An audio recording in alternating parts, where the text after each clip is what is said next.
Bonjour à tous.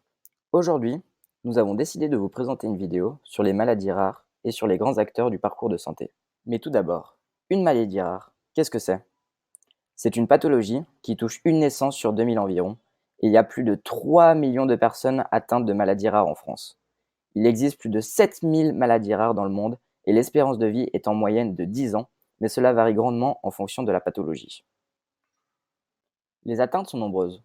On peut trouver des syndromes physiques, psychiques, moteurs, ou encore des absences de membres. Le plus gros problème des maladies rares est l'errance diagnostique. Mais qu'est-ce que l'errance diagnostique? L'errance diagnostique est le temps entre l'apparence des premiers symptômes de la maladie et le temps où les médecins posent un diagnostic. Cette errance peut varier de 1 à 7 ans en fonction des pathologies. Voici Lucie, Fred et leur fils Lucas. Lucas va chez son médecin généraliste depuis 1 an pour les symptômes suivants: céphalée, courbature, troubles de l'audition en fin de journée, vertige et croissance lente.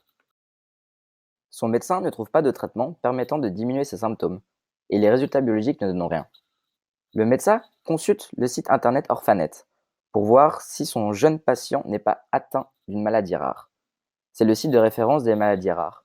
Le médecin peut trouver des informations sur les pathologies, les symptômes, les personnes vers qui se tourner. Lucas est donc adressé chez un spécialiste dans un centre de référence. Le centre des références sont des structures de recours reconnues pour leur expertise dans la prise en charge des personnes malades et leur engagement dans la recherche et dans l'enseignement-formation. Il y en a plus de 130 en France et chacun est spécialisé dans un domaine. Par exemple, à Lyon, on a le centre de référence Léon Bérard, spécialisé dans les pathologies endocriniennes de l'hypophyse. Les médecins réalisent une batterie de tests et le diagnostic tombe. Lucas est atteint d'une maladie endocrinienne rare, la maladie de Pendred.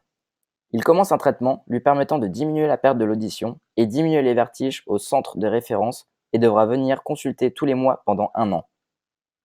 Face à cette nouvelle, Lucie ne sait pas vers qui se tourner ni vers qui trouver des solutions.